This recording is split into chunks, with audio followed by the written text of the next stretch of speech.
दीवाना होगे जी।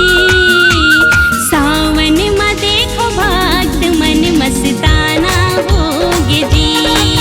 हाँ सावन में देखो भक्त मन मस्ताना होगे जी।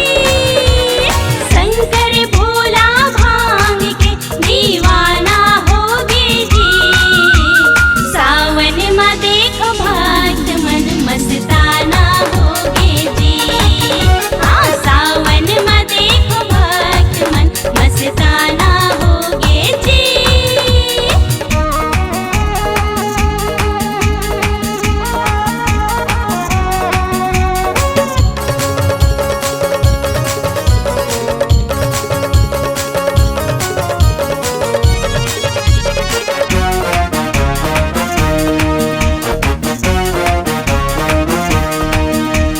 शंकर जी के डमरू देखाओ बाजे भैया डम डम। जम्मो शिव के भक्ति माजी बोला थावे बोल बम।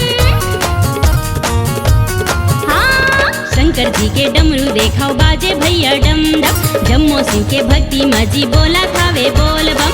ओ घड़दानी ला देख के दीवाना हो गयो जी। ओ घड़दानी ला देख के दीवाना हो गयो जी। सावन में भोले बाबा मस्ताना होगे जी। हाँ सावन में देखो भक्त मन मस्ताना होगे जी।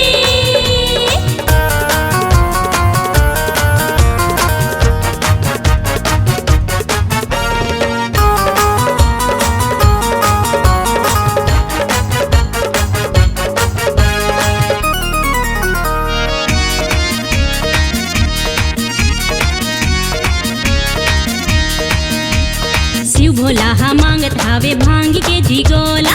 नंदी जी हा बोला थावे बम बम बम बम भोला। हाँ शिव भोला हा मांगत हावे भांग के जी गोला।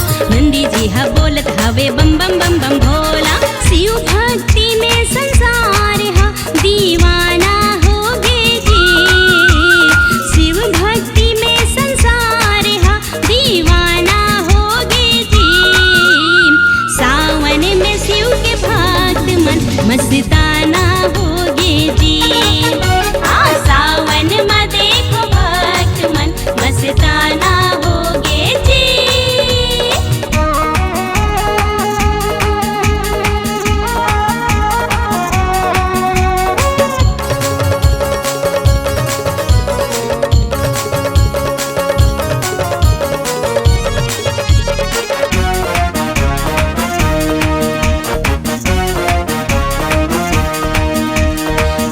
बिच्छू हाथ में तिरछुल गर सरपन के माला।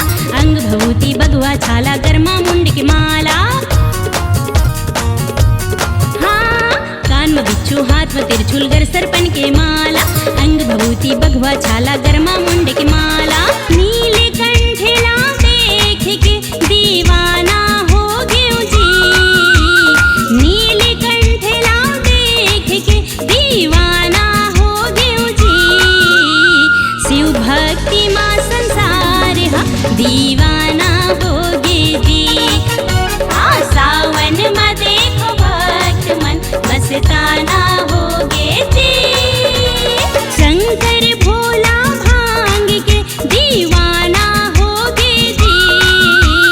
शंकर भोला भांग के दीवाना होगे जी। सावन में देखो भक्त मन मस्ताना होगे जी। सावन में देखो भक्त मन मस्ताना